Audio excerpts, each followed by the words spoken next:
Hey, what's up, guys, and welcome to episode 20 of Talk4, the quickfire podcast where we ask four great questions to unique and interesting people. Behind the mic today is your host, Louis Skupien, that's me, and our special guest for today, Carlos Lemos Jr., who's going to be answering our questions today. Carlos, please say hi, introduce yourself, and give us a quick rundown of who you are and what you do before I shoot some questions. Hello, Luis and listeners. It's a great pleasure to be here, and I gladly took this invitation to share a little bit of who I am and my story with you guys. My name is Carlos Lemos Jr. I am a native of Barra da Tijuca, Rio de Janeiro, Brazil. I'm a I'm a fifth degree black belt under Master Carlos Gracie Jr. And I'm a Gracie Barra leader over here in the Chicagoland. Brilliant. Wow, what an impressive guy. And before we go into the questions, I'd just like to ask, how was your UK trip and how did that all go? Man, my UK trip was truly awesome. Brilliant. I I arrived in the UK after a tour of seminars in Sweden. I am I am the pioneer of Gracie Barra in Scandinavia, and along with some of my students, we were the first Gracie Barra leaders to start the movement over there.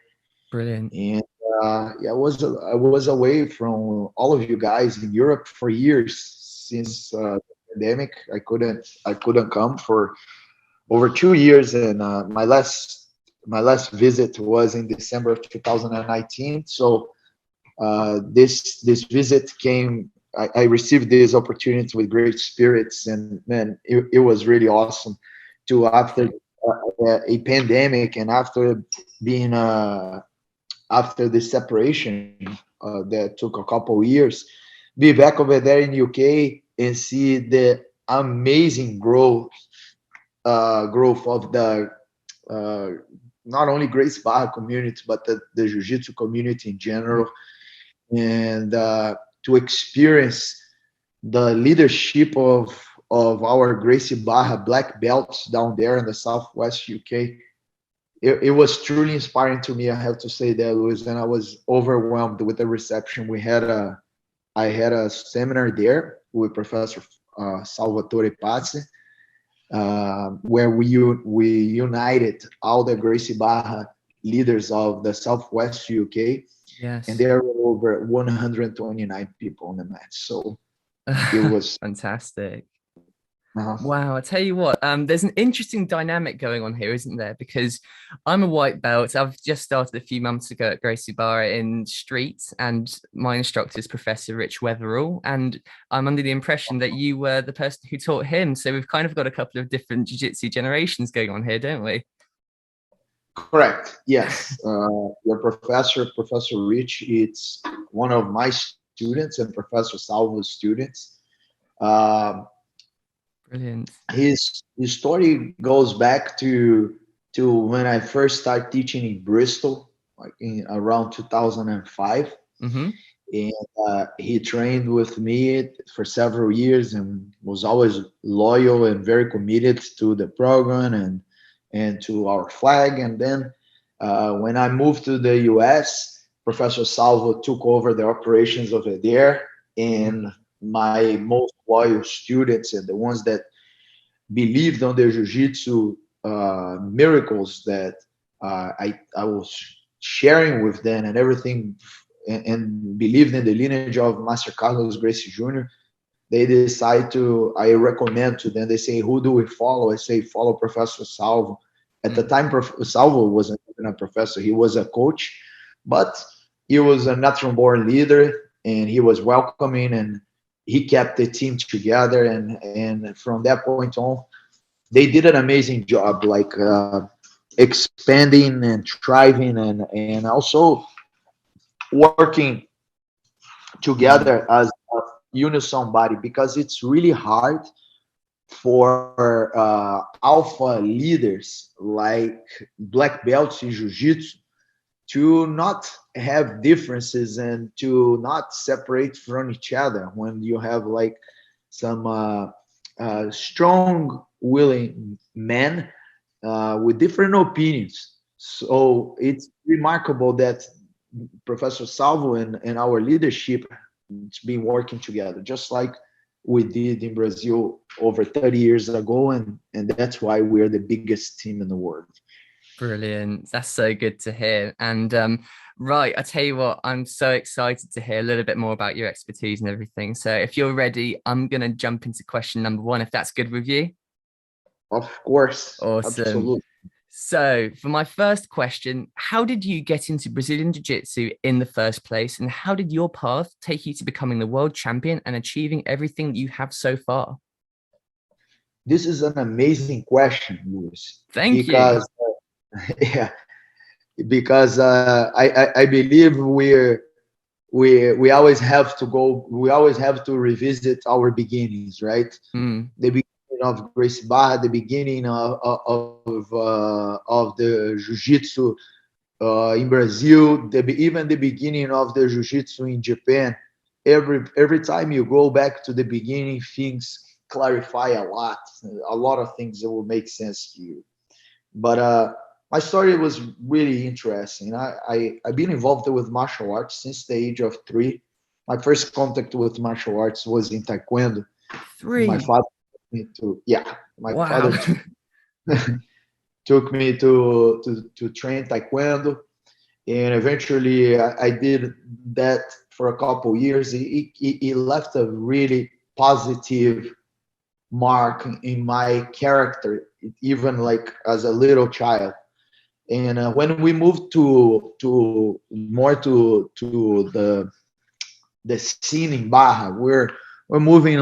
We used to live in Lagoa, and which is like a town away from Barra, close to Copacabana and Botafogo. But I moved to Barra when I was 5, and just became like really far from me to train down there where I used to live. So then next thing I know, I started to train a little judo, a little karate, and naturally I preferred judo because there wasn't the punching and kicking element. It was more about breaking people's balance, breaking others' balance. It was more about strategy, balance, weight distribution, and I think I was attracted to that, as well as the discipline aspects that I got from my first judo sensei. I trained judo for about 3 years, and then I started to doing kickboxing as well. And by the age of like 13 years old, jiu-jitsu then in the early 90s became extremely popular in Barra. Mm. The Gracie Barra school, the first one Master Carlos opened, was thriving. But I had a rejection to jiu-jitsu since I was involved already with 2 other types of martial arts, and I was involved with surfing as well in a competitive level. I rejected the idea of the community of jiu-jitsu because it was like a really tight brotherhood. Like the jiu-jitsu kids are always doing everything together. They're going to places together. They're going they had their little school groups, and they're doing everything together. And I was like, man, this is kind of like I don't like this idea of so tight community. Like it's like a cult. Who are these guys? You know, they do everything together. They dress different. You know, I don't like these guys much. So what changed your mind? Yeah, that's an interesting story. And then, man, like the more I rejected to the idea, the more of my friends were getting involved into the jiu-jitsu movement. One day, I was probably around 13, 14 years old. I saw all the kids running in our town. I saw all the kids running to this grass field, and they say, man, there is a fight, there is a fight, there is a fight. Let's go. There is an adult fight who's about to fight a kid. And we all ran over there. And next thing I know, I saw this friend of mine. At the time, he was probably 17 years old, 16 years old. And I was only 13. And I saw this grown man on his late 20s, if not on his early 30s. And they're facing each other, about to start a fight on this grass field. And I say, Jesus Christ, man, he's gonna kill my friend. Oh my God. I hope somebody come. And I was petrified. And when the guy swung the first punch, I remember like the scene clear in my mind. My friend ducked under his arm, took his back, back mounted the guy while he was still standing because he was so much bigger than my friend, put him on a rear naked choke, and the guy fell on his knees and felt with his face on the grass. My friend let it go, and I was in disbelief. I was like, "What is this? This is like magic that a little kid could defend himself against a grown adult. Like that guy was nothing. This is amazing." But yet, I didn't want to be part of the troop. So Sure. and then I started dating a girl, an Argentinian girl that her sister was dating my best friend, and we started like, it was like maybe my first girlfriend, if we can call that a girlfriend and a boyfriend. And her brother was training jiu-jitsu too with these guys out there. And I say, man, she said, well, why don't you train jiu-jitsu? My brother always calling you. And I say, no, I like surfing. I don't like jiu-jitsu. I already know martial arts. I don't need to train jiu-jitsu. We always think we don't need, right? And man, a couple months later, we're all kids, and she breaks up with me. And then she goes and start dating that very jiu-jitsu kid that I saw getting into a fight with a grown man. And I struggle with that idea for a little bit. And then I say, you know what? I'm going to start training jiu-jitsu, and I'm going to become better than that guy. And I'm going to beat that guy. I'm going to go and I'm going to beat him. And I joined a jiu-jitsu school. Next thing I know, like we're all training part of the same group together. And within 6 months, I looked around me, Luis, and what I saw were the best, most generous, most genuine, most giving, most sincere, most courageous, most honest people that I ever met in my life outside my own family. And I realized that no longer I had any drop of hatred or frustration in my heart for anybody. All I had was love. All I had was appreciation. And I felt like I was embraced by that people that like I never been in any other martial art, any other sport, any other segment of my life. And I decided, I say, man, this is no longer about me trying to beat this kid or become better than this kid. This is about love. And I can't live without this. And I want to do this for the rest of my life. I want to one day be a black belt. I want to one day teach jiu-jitsu, and I want to share this love with others as well. That's how I started. That is a beautiful story. And it's really interesting how the dynamics of the reason why you were training changed. And I tell you what, it really resonates with me too, because that's exactly what I've found when I've started jiu-jitsu.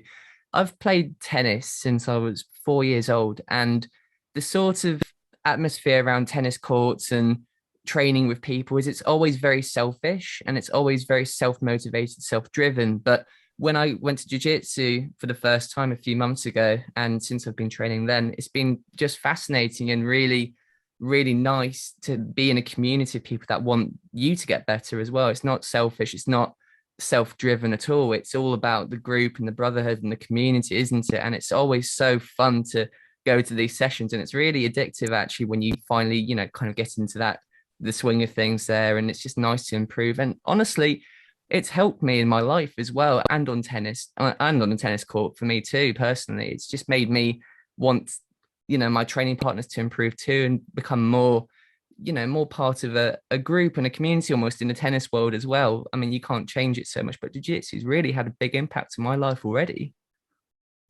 That's amazing. It's the story that I hear over and over and over, Luis. And on the tough days when your body's tired, when your mind is full, when you're dealing with like the hurdles of the uh, running a organization and working with so many different people, what you say, it's like what's really motivates us and refuel our passion to keep doing what we are doing. Mm. You know, the funny thing, I don't know if that happened with you on your tennis career, but man, when I started doing jiu-jitsu, my surfing skills skyrocket because I developed like more power, I developed more stamina, I developed more balance, I developed I developed body a sense of body awareness that I didn't have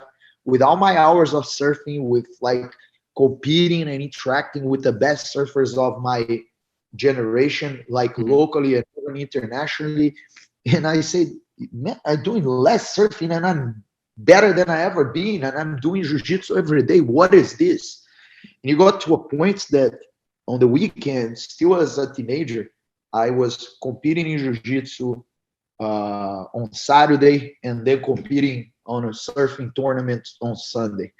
And it was this for a couple of years until the brotherhood, the friendships, the relationships I formed on the mats completely took over any aspirations I had with other sports. And that really became a quest of betterment in different aspects of my life. Brilliant.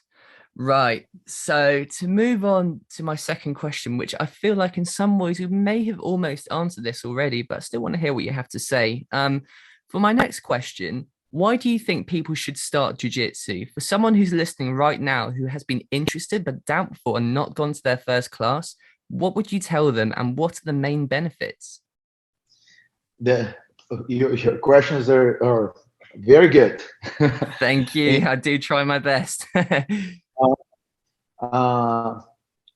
the reason why is this. I can tell anybody, look, man, in the UK, nobody can carry a gun. And Nope. however, the bad guys, they have knives and sometimes they even have guns, right? So in terms of self-defense, jiu-jitsu is extremely appealing because the simplicity of our self-defense system is really it's what makes it so effective to anybody, right? For jiu-jitsu is effective for everyone. Jiu-jitsu for everyone is the motto of Gracie Barra. So jiu-jitsu is effective for everyone. But that if I tell you that this is the biggest benefit in jiu-jitsu, I will truly undersell what jiu-jitsu really is. And the best way to put to anybody, if you're gonna come and try a jiu-jitsu class on a good traditional jiu-jitsu school, and I can tell that for the Gracie Barra schools in general do an amazing job, because in Gracie Barra you have like a very tough selective process with the certification programs of the instructors and of the school. So Gracie Barra schools are safe places, they are clean schools, but that's not limited to Gracie Barra, of course. You also have other good jiu-jitsu places outside Gracie Barra. But in general, you can go wrong when you go to a Gracie Barra school. Sure. And when you get there, something magical will happen on these mats where it won't matter if your day was good, if your day was bad, or if your day was terrible. When you finish the class, the person that's going to be walking out of these doors is a completely different person for better. And if your day was terrible, when you finish that session, your day gonna be good. And if your day was bad, your day gonna be excellent. And if your day was good, it's gonna be even better after that. Mm. And the reason why is the energy that is shared over there with each other when you guys are training, when we are training, it's like really contagious in a sense that it's uplifting what's going on over there on the mats. But it's not only that, you're going to be getting probably the best workout of your life. You're going to be getting the best breathing workout of your life as well, because it's not only about muscles and flexibility and strength. It's also a lot about cardiovascular abilities, and you develop that on the mats. And man, it's an incredible mental hygiene exercise where for that hour or two that you're inside the school, if you have no thoughts, your only thought it's about learning the moves, doing the best you can to execute them, and have fun. Nothing else really matters. So Definitely. If you come to try a jiu-jitsu class, only then you understand that we are not crazy people in pajamas hugging each other and trying to toss each other on the mats covering sweat. That's definitely not what's happening over there. What it's happening over there, it's almost a spiritual and very humbling experience where every day you get humbled by someone, every day you learn from somebody, and it's every day there is something, there is a new universe unfolding in front of you right there. And this experience is shared by people with the same mindset, that they get there deprived of ego, deprived of frustration or anger. When you get on the mats, it's a true expression of who you are and who you can possibly be. Love that answer. That's absolutely brilliant. And one of the things that I recognized as well in myself is the first few sessions that I went to, when I did my first few, roles and sparring parts, I tried so much and so hard, and I was exhausted in the first 1 or 2 minutes of rolling around, and people were just completely taking advantage of that tiredness. And over the short amount of time and short amount of sessions that I've been going so far, I have learned that to be good at it and to last longer and to control your body better, you have to focus on your breathing and you have to relax as well. And I thought that actually that's helped me in my tennis too, just that whole learning to stay relaxed when you're in an intense situation and when the adrenaline's pumping, it's to focus on your breathing.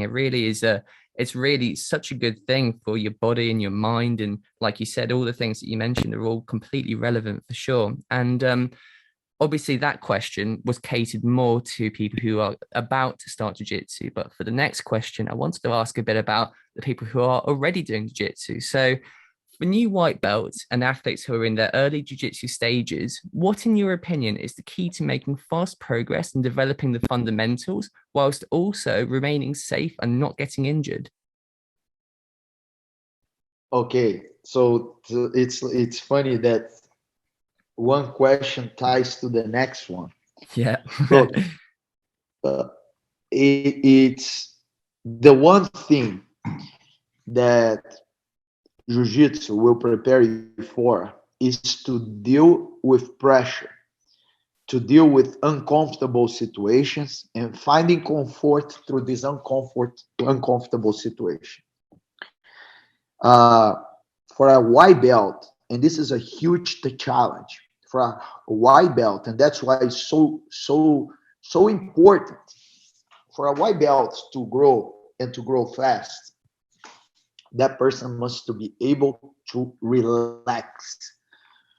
Yeah. It's not easy to relax when when you have somebody trying to put your back on the floor, overcome your legs, sit on your chest, and put you on a choke. But you must, because only when you relax, you can breathe properly. Only when you can breathe properly, you can oxygenate your brain. And only when your brain has oxygen, you can make smart decisions. So isn't this a real incredible gift, Luis?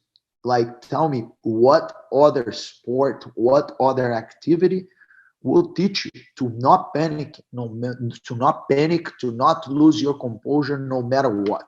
This is what jiu-jitsu teaches you. But on the same time that it's teaching you patience, it's teaching you to remain calm under pressure, it's teaching you to relax. On the same time, it teaches you to have sharp, fast reactions when it's necessary. When you see the opportunity coming, if you're relaxed, you will be able to act and to act with snapping speed to execute the move that it's necessary. Brilliant. So answering the question, when you go to the mats, relax. Do not panic. Do not get tensed. Don't let your ego betray you. Keep calm. It's a learning experience from you. For you, the same it is a learning experience to a black belt. Everybody is there on a learning journey with you. Your training partners are not your enemies. Your training partners are the vehicles for your development on the mats. As long as you have this attitude, man, your progress is going to be much faster and much safer. Excellent answer. Thank you so much for that. So for the last question, I think this is a really interesting question and something that I think almost everyone in jiu-jitsu should have a listen to. Off the mats and outside of the dojo, what are some of the lifestyle practices and habits that have been the biggest influence on your jiu-jitsu performance and things that other athletes should be doing too? It could be something about mentality, diet, sleep, recovery, or anything. Look, imagine like now a person who drinks and smokes in regular basis and who eats poorly, right? And that person comes to the mats and it's likely that they can't pass the warm-up. And I've seen that happening so many times, with people they're abusing either alcohol, tobacco, or even drugs. And when I get to talk to these people, I normally say to them, look, if you're here, man, it's because life and the universe is giving you one more chance, a chance to do something good with your life. And over here, you're a brother, you're a sister, you're welcome and you're embraced, and this is gonna change your life. And for the ones that believe in this message, they realize, man, if I eat something really bad, it would take hours for me to digest that, and I'm not going to be feeling good in practice.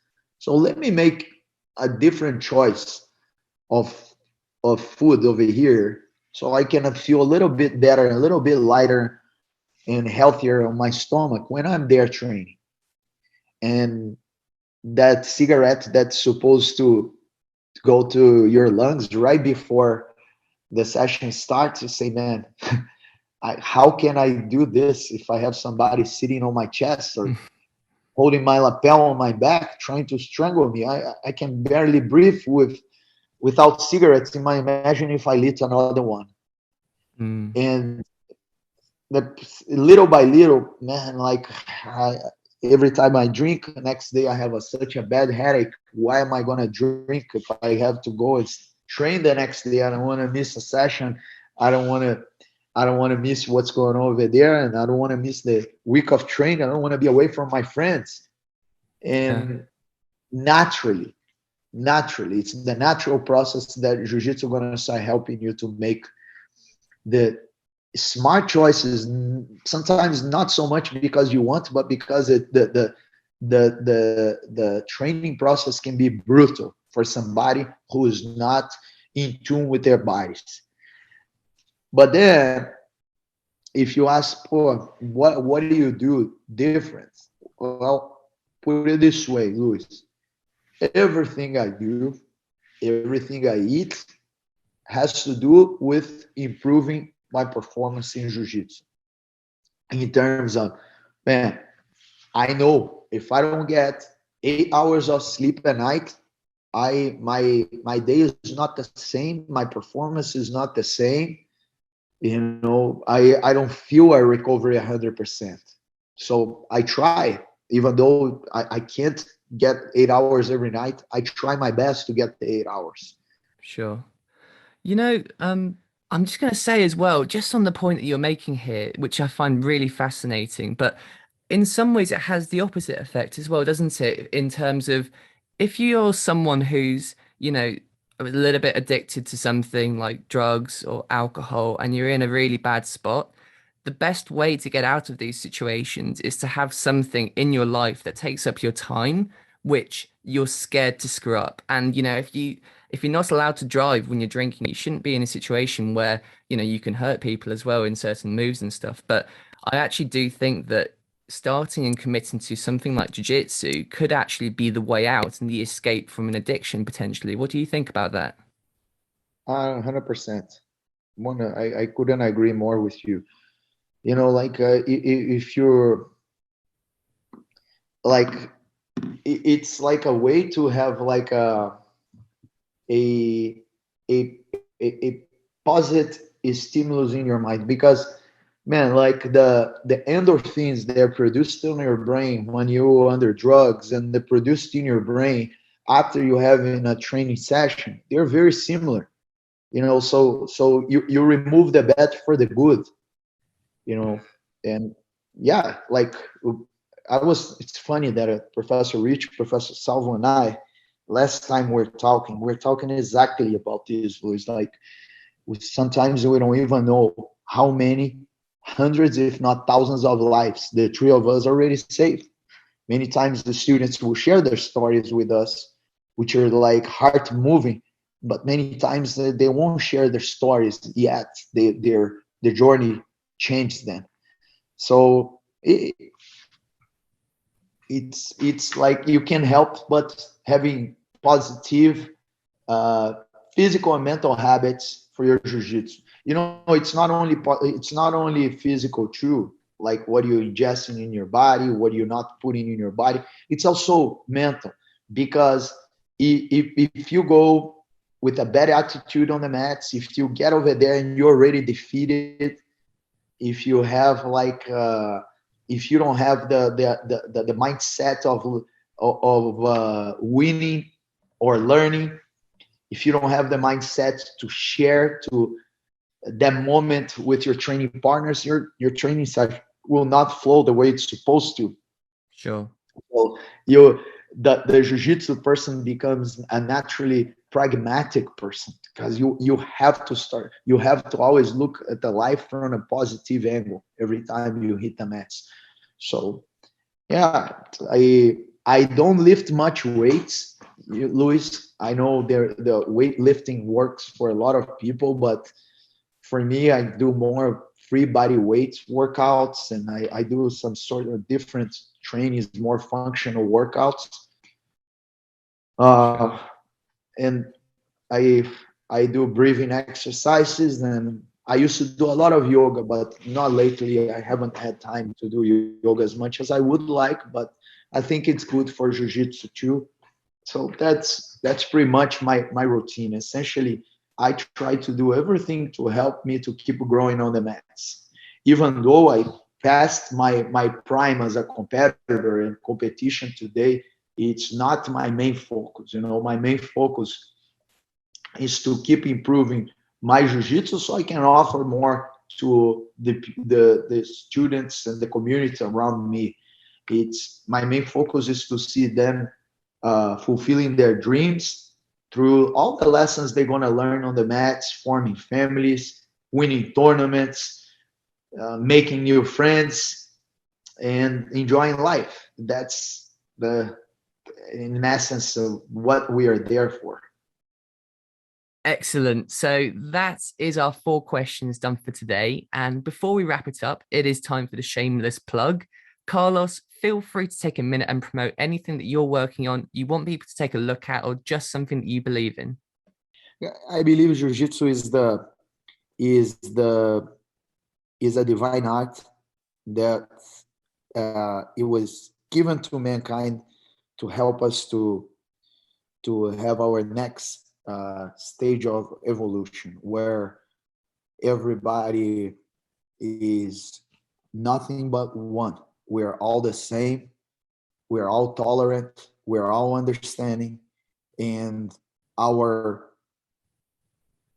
respect and appreciation on the mats don't come from how deep is your pocket, how handsome or how pretty you are, but it's how committed, how dedicated, how effective, how kind and respectful you are to others. That's how you earn your respect and your appreciation on the mats. And this is a very important lesson for our society today. Brilliant. And this is why I love jiu-jitsu. I'm so glad to hear it. Could you just confirm maybe your Instagram page or something as well, just so people can find you and follow you? Because I'm sure loads of people will want to from this. Yes, it's my Instagram is very easy. It's Carlos Lemos Jr. GB. And there are 2 main events I am promoting. One is our Experience Winter Camp on February 2023 in Riviera Maya, Mexico. It's 5 days, 5 nights on the beach, training with me, Professor Romulo Barral, Professor Marcão, Professor Draculino, Professor Salvo, and the best in the world, the best of Gracie Barra there. I hope you can make it to the camp one day, Luis. It's an amazing experience, all inclusive. And also on September of 2023, we're going to be doing the same thing in southern Italy, in Sicily. And Professor Salvo and I are going to be running this camp together with many other greats from Gracie Barra. So you're also invited to participate on our camp in Sicily. So February 2023 and September 2023, these are the dates for the camp in Sicily and the camp in Mexico. And yeah, my Instagram is Carlos Lemos Jr. GB. Very easy. So please follow. For sure. Wow, that sounds fantastic. Carlos, thank you so much for joining me today for the Talk4 podcast. It has been an absolute pleasure having you on, and I've learned a load. Thank you so much, Luis. If you're a student of Professor Rich and Gracie Barra Streets, you're like my grandchild. So you're also my student, my friend. It was an amazing pleasure to connect with you, and I'll definitely be checking you on the social medias, and I hope to hear back from you soon. Thank you so much. Thank you so much. Thank you guys for listening. This has been episode 20. And if you'd like to listen to our past episodes, go and have a look at our channel. And if you'd like to listen in for our future ones, make sure to hit that subscribe button. And please do spread some love by leaving a like and comment. Signing off for now.